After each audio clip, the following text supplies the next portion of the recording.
Hello viewers, आप सभी का स्वागत है मेरे यूट्यूब चैनल टॉक पॉलिटिक्स पर। और मैं हूं हिमांशु निर्बाण। और आज मैं ज्वाइन कर रहे हैं एक बहुत ही विशिष्ट मेहमान जिनका नाम है डॉक्टर अमजद आयूब मिर्ज़ा।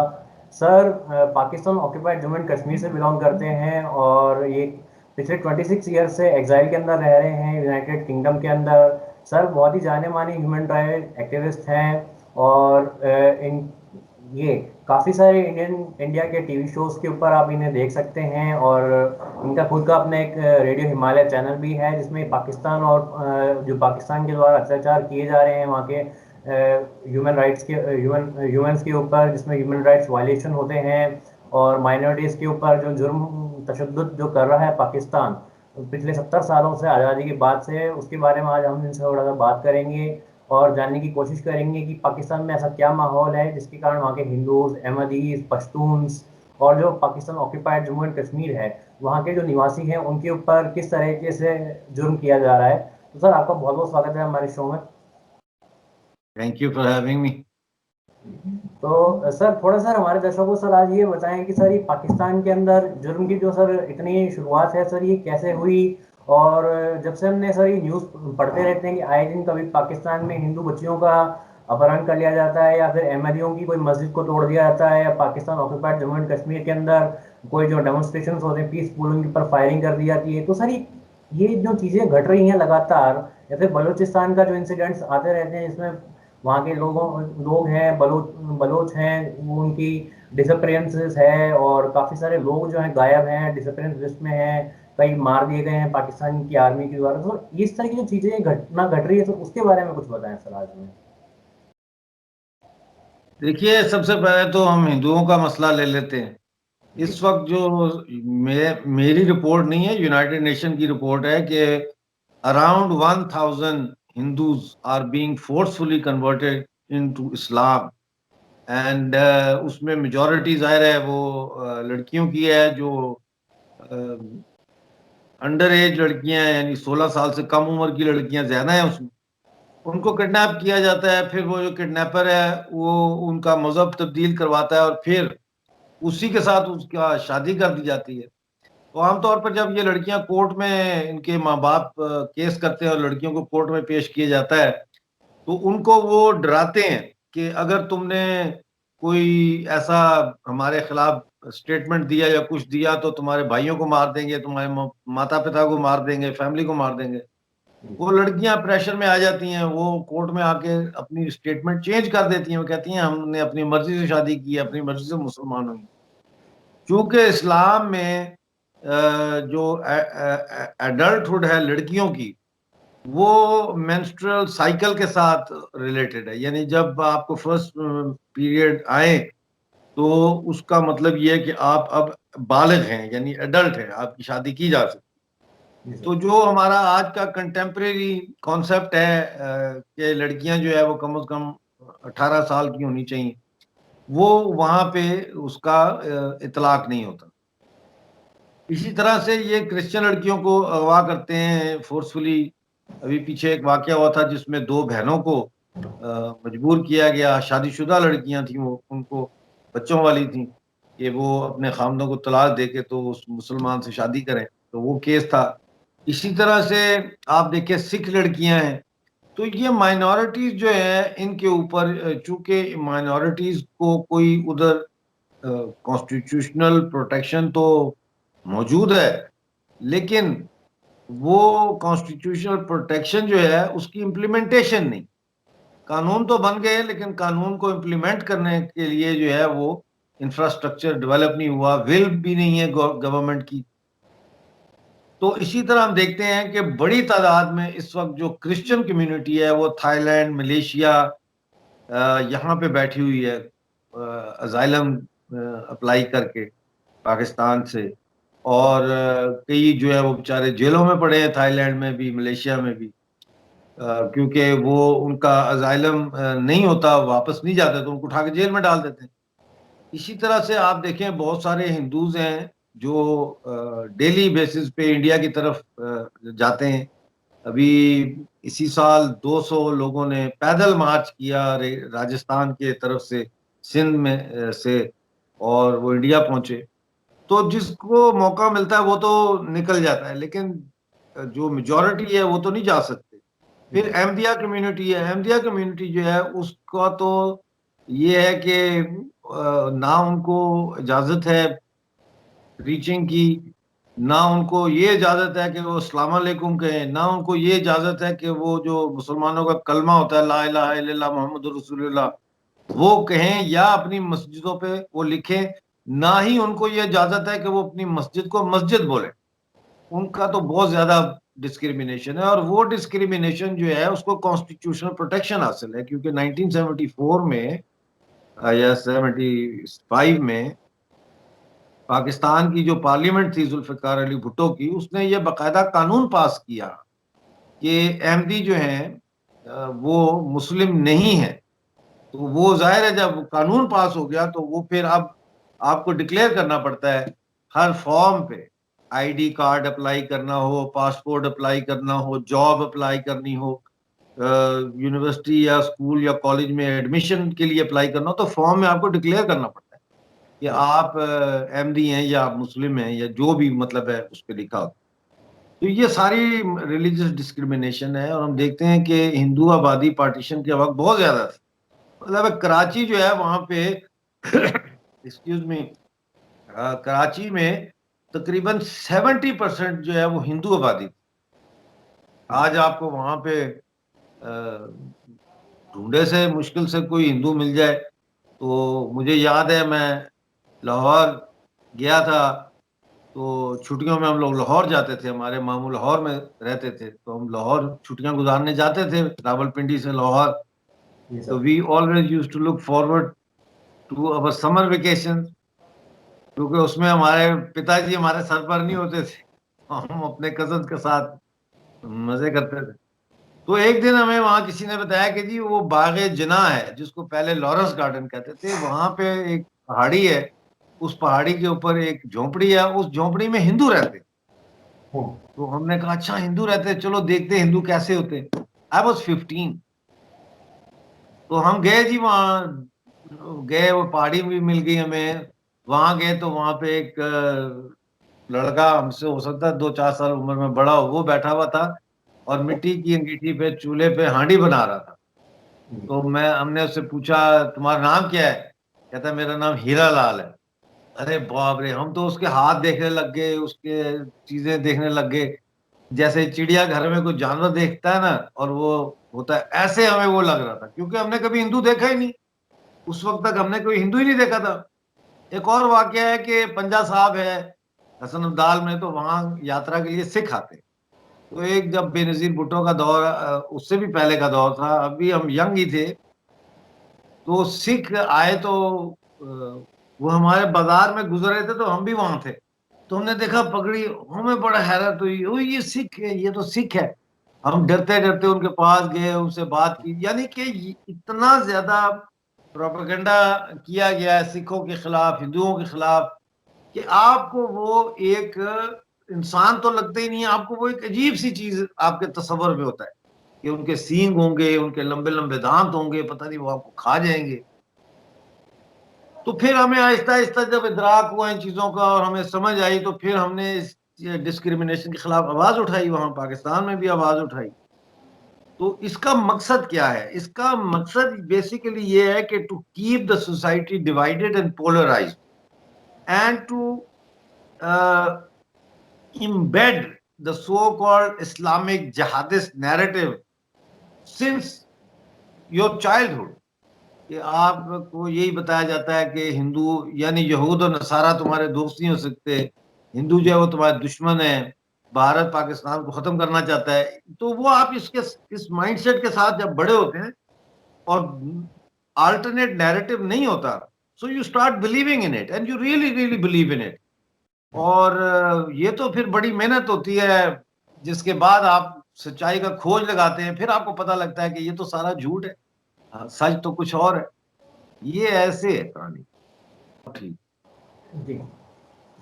जी तो जी। सर मेरा सर आपसे अगला सवाल ये है कि सर थोड़ा ये बताएं कि सर जो पश्तून तहफ़्फ़ुज़ मूवमेंट जो अभी चल रहा है पाकिस्तान के अंदर, काफ़ी दिनों से ये देखा जा रहा है कि पीटीएम का एक सालाना जलसा होता है और उसमें भी काफ़ी सारे जघन्य अपराध भी किए जा रहे हैं पाकिस्तान की आर्मी और जो टेररिस्ट फोर्सेस हैं उनके थ्रू, और पश्तून जो है उनको दबाया जा रहा है। तो सर, इसके दबाने के पीछे असली वजह क्या है, और पश्तूनों को उनका जो मूल हक है वो पाकिस्तान में क्यों नहीं दिया जाता, उनको इतना डराया धमकाया क्यों जा रहा है सर, उसके बारे में सर थोड़ा कुछ बताएं।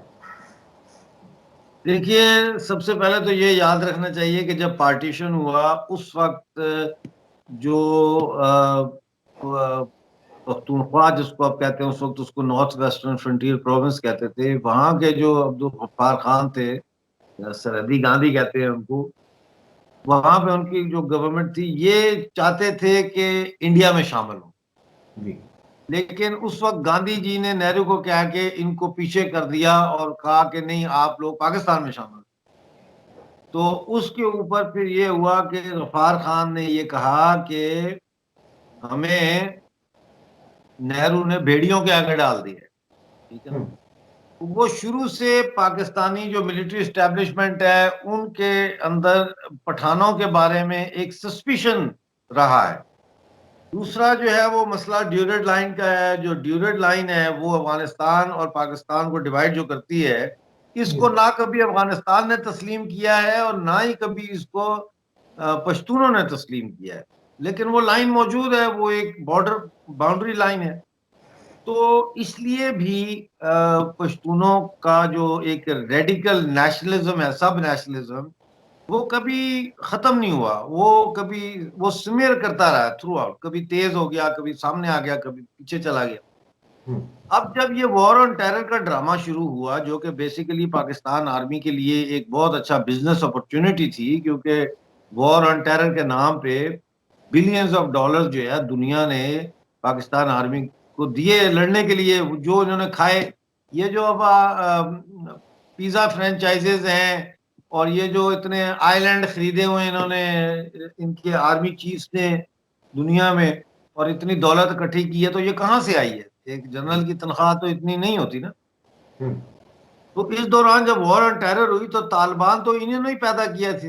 तालिबान तो पाकिस्तान आईएसआई और पाकिस्तान आर्मी का बच्चा था। जी। तो इन्होंने ये किया कि इलाके में जाना कि यहाँ पे टेररिस्ट है, यानी तालिबान है। लेकिन तालिबान को ये पहले से इन्फॉर्म कर देते थे, तो तालिबान वहां से निकल जाते थे उस एरिया से। ठीक है ना। हम्म। उस एरिया से निकल जाते थे तो फिर ये टैंक लेके और आर्टिलरी लेके और कैवलरी लेके चढ़ जाते थे, और वहां के जो लोकल पश्तून होते थे उनको ये मारते थे। और क्राइटेरिया ये था कि अगर एक आदमी नौजवान है, यानी बिलो 35 है, और वो मारा गया है, उसको लेबल टेररिस्ट का कर देते थे। हम्म। तो इस तरह से बहुत जुल्म हुआ वहां। फिर जगह जगह चेक पोस्ट बनाई गई। अब आपको पता होना चाहिए कि जो पश्तून कौम है वो अभी भी ट्राइबल वैल्यूज के साथ, ज्यादातर उनके अंदर ट्राइबल वैल्यूज हैं। तो उनके लिए बहुत बुरी बात समझी जाती है कि चेक पोस्ट पे उनकी औरतों को रोका जाए, उनकी तलाशियां ली जाए। This is humiliating, you know. तो इस- वो एक रिजेंटमेंट मौजूद थी, लेकिन उस रिजेंटमेंट के खिलाफ जो आवाज थी ना, वो नहीं। तो वो आवाज बनी पीटीएम। जब वो आवाज बनी पीटीएम तो 22 लड़के थे जिन्होंने एक छोटा सा लॉन्ग मार्च किया ट्रूथ एंड रिकंसिलिएशन कमीशन कायम करने के डिमांड पर। उन्होंने कहा जी एक ट्रूथ एंड रिकंसिलिएशन कमीशन बनाया जाए, जिसमें यह देखा जाए कि हमारे साथ जो जुल्म हुआ है इसकी सच्चाई को सामने लाए। लेकिन वो फिर एक पश्तून तहफ़्फ़ुज़ मूवमेंट ने तो फिर आग लगा दी। कराची से लेकर पेशावर तक जहां जहां पश्तून थे वहां पश्तून तहफ़्फ़ुज़ मूवमेंट बन गई। हम्म। अब पश्तून तहफ़्फ़ुज़ मूवमेंट जो है ये नॉन वायलेंट अपने आप को कहते हैं। ठीक है। लेकिन आर्मी को ये भी कबूल नहीं है, तो उनके ऊपर क्रैकडाउन कर रहे हैं। अली वजीर एमएनए है, वो भी जेल में है। मोहसिन दावड़ को कई दफा जेल में डालते हैं फिर छोड़ देते हैं। जी सर। मंजूर पश्तीन के ऊपर कातलाना हमले हो चुके हैं। तो ये अब पश्तून नेशनलिज्म जो है बेसिकली, ये एक तो इसका ये है कि जी जो हमारा कत्लेआम हुआ है इसका हिसाब दें, लेकिन इसके नीचे एक अंडर करंट जो है वो ये है कि अफगानिस्तान के साथ जोड़ा जाए पख्तूनख्वा को। जी। जी। तो सर, ये जो आपने सर पश्तूनों का सर मूवमेंट के बारे में बताया, तो सर इसी से जुड़ा हुआ सर एक बलूचिस्तान का मूवमेंट है जो पिछले 70 सालों से चलता आ रहा है, और अभी हाल के दिनों में ये देखा है कि काफी भारी संख्या में वहाँ पे लोगों को गायब किया गया पाकिस्तान आर्मी द्वारा, और काफ़ी सारे जो डिसअपियर्ड लोग हैं उनके जो परिजन हैं वो हाथों में तख्तियां लेके यूनाइटेड नेशंस के ऑफिस के बाहर जमे रहते हैं और उनसे डिमांड करते हैं कि हमारे जो खोए हुए परिजन हैं उनको ढूंढें। तो सर ये लोग जो गायब होते हैं सर जाते कहाँ हैं, और जो बलूचिस्तान है उसमें इतनी तशद्दुद क्यों हो रही है पिछले 70 सालों से, उसके बारे में कुछ बताएं। देखिए जी, जब पार्टीशन हुआ तो 560 से ज्यादा प्रिंसली स्टेट्स थी इंडियन सब कॉन्टिनेंट में। जी। तो उनको ये चॉइस दी गई थी कि वो पाकिस्तान के साथ जाएं या वो इंडिया के साथ जाएं या वो इंडिपेंडेंट हो। हम्म। तो ये जो हमारे सरदार पटेल हैं, इनकी बड़ी कोशिश का ये नतीजा आज जो भारत आपको नजर आता है ना, इंडिया, ये जी सर। नक्शे पे दुनिया के, रिपब्लिक ऑफ इंडिया, हम्म। ये सरदार पटेल साहब की वजह से। क्योंकि सरदार पटेल साहब ने उस जमाने में, जब ना इंटरनेट था, ना फेसबुक थी, ना मोबाइल फोन था, क्या कि नहीं, उस जमाने में उन्होंने बिजली की तरह वो घूमे पूरे भारत में और उन्होंने प्रिंसली स्टेट्स के महाराजाओं के साथ मुज़ाकरात किए। मुज़ाकरात यानी निगोशिएशंस। और उनको इस बात पर राजी किया कि इकट्ठे रहने में सबका भला है। लिहाजा वो प्रिंसली स्टेट्स जो फिर इकट्ठी जुड़ी, तो फिर आज ये भारत का नक्शा बना। जी। एक लिहाज से अगर आप देखें तो अखंड भारत की जो आज की मॉडर्न मूवमेंट है, इसके वो सुर्खेल थे, हम्म। इसके वो लीडर थे। उन्होंने इसका बीज जो है, इस बीज को पानी देके इतना बनाया कि आज वो प्रिंसली स्टेट्स मिलके एक इंडिया की जो शक्ल है, वो उन्होंने अखंड भारत का बेस कैंप बनाया। जी। ये बहुत बड़ी बात है, ये मामूली बात नहीं है हम्म। कि 560 प्रिंसली स्टेट्स को इस बात पर आमादा करना कि वो इकट्ठे रहें और इस तरीके से रिपब्लिक ऑफ इंडिया पैदा हुआ। और इस तरीके से रिपब्लिक ऑफ इंडिया की शक्ल में हमारे पास अखंड भारत बनाने का बेस कैंप आया। ठीक है ना। अब बलूचिस्तान का ये था कि बलूचिस्तान वाले इंडिया के साथ आना चाहते थे, लेकिन उस वक्त आपको पता है कि बहुत पॉलिटिक्स भी चल रही थी। जी सर। इंडिया ने उनको इनकॉर्पोरेट नहीं किया कि भाई ये तो दूर हैं, hmm. Which was totally wrong. तो फिर ये इंडिपेंडेंट स्टेट थी, इसको कहते थे खानेट ऑफ कल्लात। ठीक है। जी। तो मोहम्मद अली जिन्ना के साथ ये मुआहदा हुआ था कि हम इंडिपेंडेंट रहेंगे। लेकिन 28 मार्च 1948 को पाकिस्तान ने अपनी फौजें जो हैं वो बलूचिस्तान पे चढ़ा दी हम्म। और खान ऑफ कल्लाट से गन पॉइंट पे एक सेशन के साइन ली। ठीक है ना, कि साइन करो। वो साइन कर दिए उन्होंने और फिर वो एग्जाइल में मेरे ख्याल चले गए। लेकिन बलूचिस्तान को समझने के लिए जरूरी है कि यह समझ आ जाए कि बलूचिस्तान भी एक कंजर्वेटिव ट्राइबल सोसाइटी है जी। और it is governed by different parts of Balochistan were governed by different tribes, and those tribes were unified by the Khan of Kalla। ठीक है ना। जी। तो एक किस्म का ये समझ लें कि एक बादशाह है और नीचे राजवाड़े हैं। तो हम्म। वो राजवाड़ों के अपने अपने राजे हैं, लेकिन वो एक बादशाह के साथ भी जुड़े हुए हैं। जी। ठीक है ना।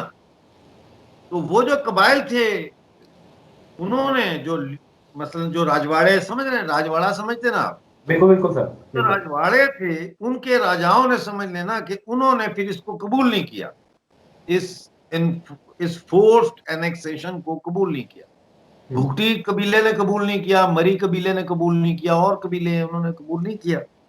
तो जब कबूल नहीं किया तो उन्होंने अपने तरीके से बगावतें की, उन्होंने पाकिस्तानी फौज का मुकाबला किया। अब जो इंसर्जेंसी चल रही है, अब जो आजादी की तहरीक चल रही है मुसल्लह, ये पांचवी, मेरे ख्याल है या छठी जो है दफा है कि इस तरह से बलोच अपने आप मुल्क को आजाद कराने के लिए मुसल्लह जंग कर रहे हैं। अब आपने पूछा ये जो इन्फोर्स्ड लोग हैं ये कौन है और ये कहाँ चले जाते हैं।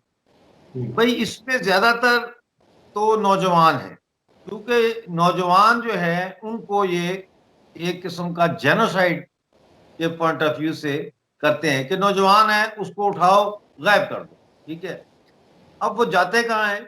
मैंने रेडियो मालिया में शायद 2 हफ्ते पहले ये खबर दी थी कि बलूचिस्तान में मास ग्रेव निकली है, जिसमें हम्म, 16 लोगों की लाशें मिली हैं, जी सर। ठीक है ना।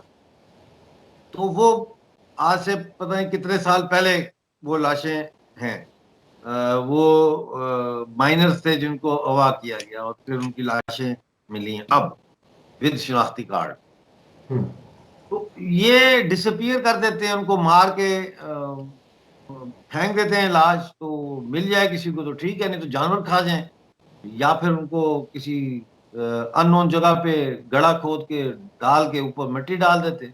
कुछ अरसे बाद वहां पे घास उग जाती है, किसी को पता नहीं होता। कोई हम्म, ऐसा डिटेक्टर तो नहीं है जैसे मेटल डिटेक्टर होते हैं, ऐसे ह्यूमन बॉडी डिटेक्टर लेके तो लोग वहां नहीं फिर रहे ना, तो वो जी। नहीं मिलती। तो इस वक्त सिर्फ जो मार्च का महीना है, ये जो अभी गुजरा है मार्च, हम अप्रैल में, पिछला महीना मार्च था, मार्च में 77 लोगों को डिसअपियर किया गया है, ठीक है ना जी। हम्म, तो ये कोई थोड़ी और आबादी उनकी थोड़ी है, तो उस प्रोपोर्शन से देखें तो इस क्वाइट अलॉट। तो जंग जारी है, मुसल्लह जंग हो रही है, और उसमें उनको बड़ी कामयाबी हो रही है। डेली बेसिस पे पाकिस्तानी आर्मी जो है उस वो कैजुअलिटीज उनको हो रही हैं। तो बलूचिस्तान में तो ये चल रहा है। और अब चाइना भी आ गया, क्योंकि सी पैक की वजह से चाइना गवादर पे कब्जा किया है। तो चाइना ने बल्कि वहां के जो इस वक्त के southern command, military southern command के जनरल हैं, उनको 6 महीने का टाइम दिया है, और तनख्वाह भी वो चाइना से ले रहे हैं। कैन यू जी। Believe this? आप सोचें कि आपके इंडिया का एक जनरल हो, जी सर। जिसका जो वेस्ट बंगाल में जिसकी ड्यूटी लगा दी जाए, और हम्म, तनख्वाह वो बांग्लादेश से ले रहा हो। जी सर। जी। तो सर आपने सर बताया कि अभी ये सर ये चाइना और पाकिस्तान इकोनॉमिक कॉरिडोर का भी काफ़ी अभी सर चल रहा है। तो सर ये बताएं कि जो पीओके है, पाकिस्तान ऑक्यूपाइड जम्मू एंड कश्मीर, तो सर वहाँ पे अभी कैसे हालात हैं? सीपे का क्या विरोध वहाँ पे भारी भरकम तरीके से हो रहा है? और क्या वहाँ के लोग जो हैं क्या वो भारत में शामिल होने की प्रतिक्रिया में है या नहीं है सर? इसके बारे में कुछ बताएं। देखिए, मैंने आज का जो रेडियो मालिया ना, अगर आप सुने आज का रेडियो मालिया, जी। तो उसमें हमने बताया है कि कल जो गुजरा है, कल हम्म। यस्टरडे जिसको बोलते हैं इंग्लिश में, बिल्कुल। कल पूरे गिलगित में प्रोटेस्ट जो थे इतने ज्यादा हुए, ऑल अक्रॉस गिलगित, कि जो हमने 4 5 6 दिन पहले खबर दी थी कि season of protest returns to Gilgit Baltistan, तो जी वो सर। सीजन का साबित हो गया। पहले ये हो रहा था कि आज इधर मुजाहरा हुआ, कल उधर मुजाहरा हुआ, लेकिन जो कल गुजरा है पूरे गिलगित में मुजाहरे हुए हैं। अब इन मुजाहरे में कौन लोग शामिल हैं? इनमें वो शामिल हैं जो टेम्परेरी एम्प्लॉयज हैं, जिनके 2 दफा बिल पास हो चुका है गिलगित बल्तिस्तान की असेंबली से कि इनको परमानेंट किया जाए, जी लेकिन सर। वही बात है कि इम्प्लीमेंट नहीं कर रहे उसको।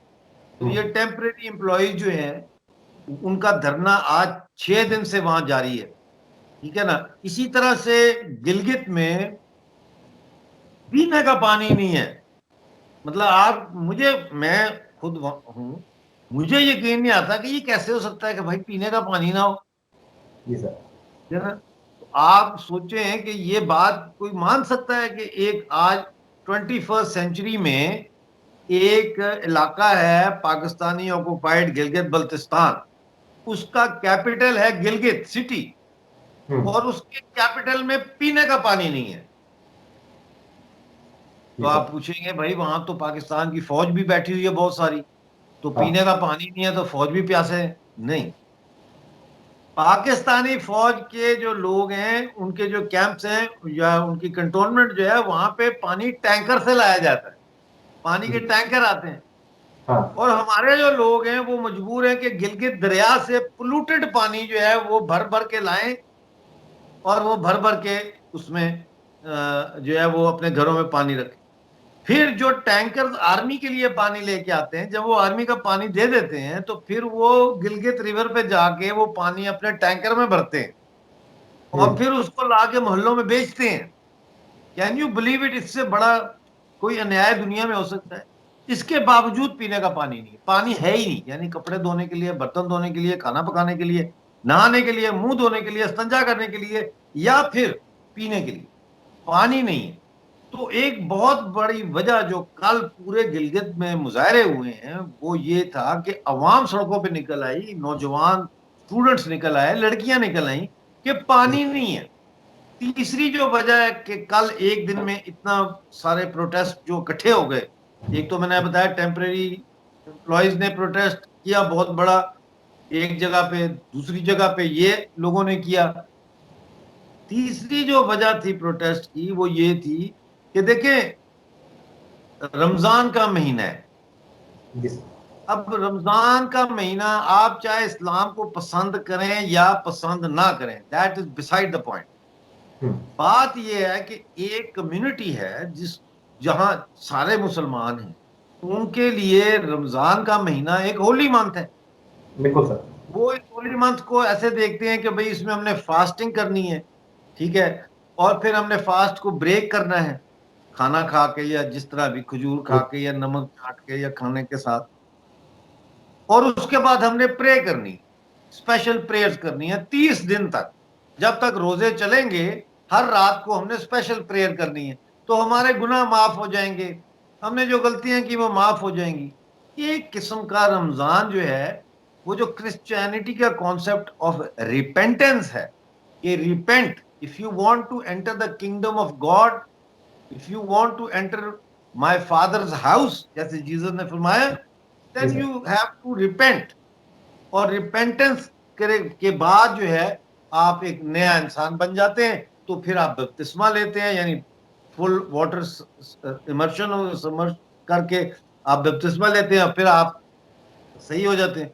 तो इसी तरह से इस्लाम में रमजान का महीना जो है, ये अपने गुनाहों से तौबा करने का कॉन्सेप्ट है इसमें, इसके अंदर रिपेंटेंस का कॉन्सेप्ट है, इसके अंदर फिर ईद है। ईद वो दिन है जिस दिन कहते हैं कि आप अपने दुश्मन से को भी जाके मिलें, जिनसे आप लड़े हैं, जिनसे आपके झगड़े हैं, जिनसे आपको मतलब है प्रॉब्लम फैमिली में चलती हैं।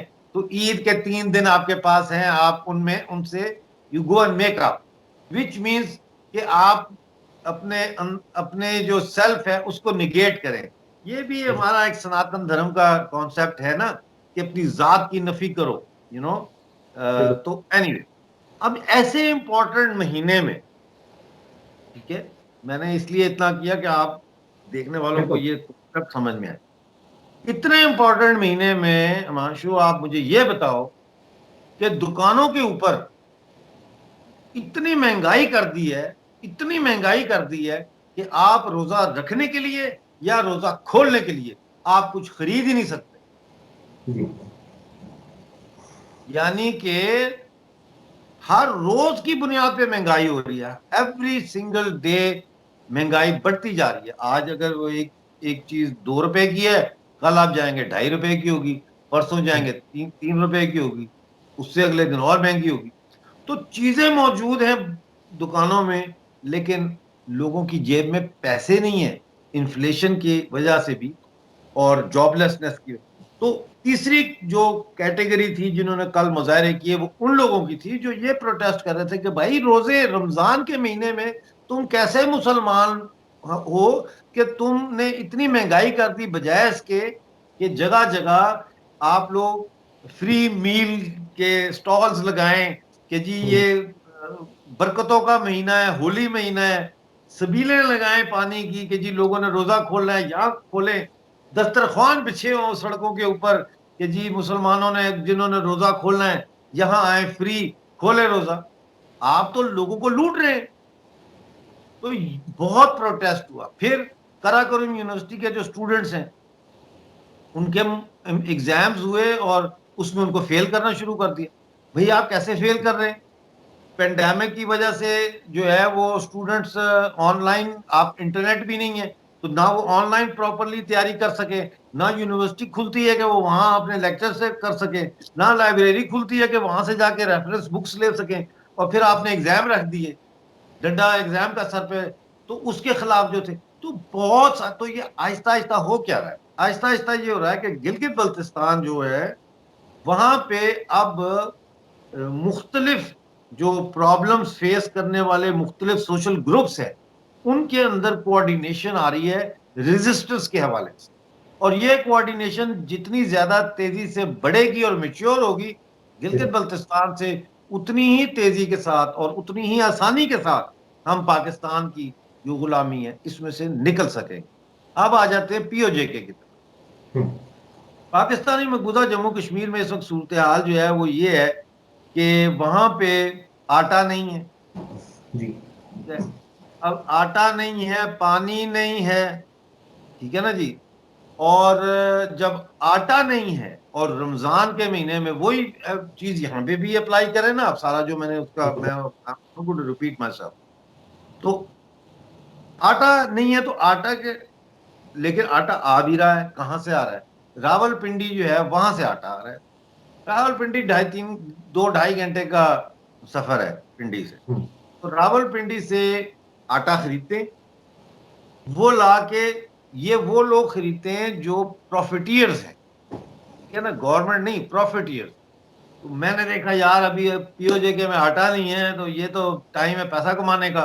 तो मैं क्या, मैंने 2 जो है वो गाड़ियां भरी बोरियों से आटे की, ला के मैंने रख दी। अब मैं वो ब्लैक में बेच रहा हूँ।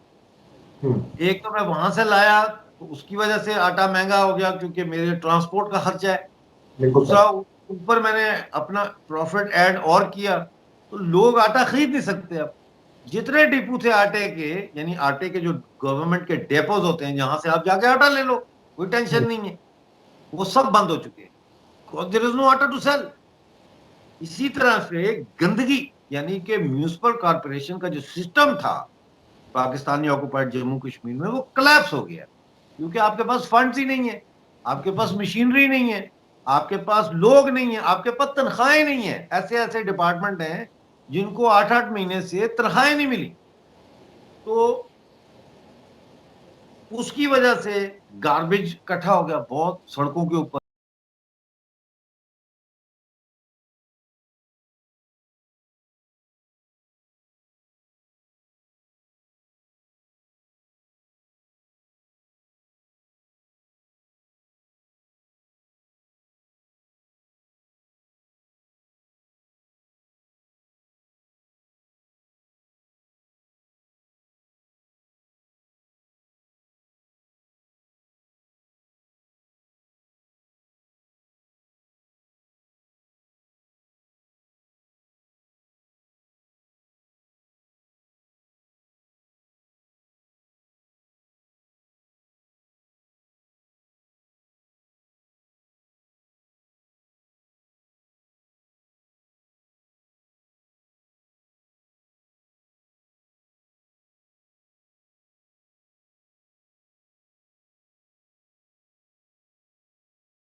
तो सर आपका सर बहुत बहुत सर धन्यवाद सर, आज हमें समय देने के लिए। और सर उम्मीद करते हैं कि सर अगली बार आपसे मुलाकात होगी तो पाकिस्तान के कुछ अनसुलझे पहलुओं के बारे में आपसे जानने का मौका मिलेगा। तब तक के लिए सर बहुत बहुत धन्यवाद। जय हिंद सर। आपका भी बहुत शुक्रिया जी, जय हिंद। जय हिंद सर।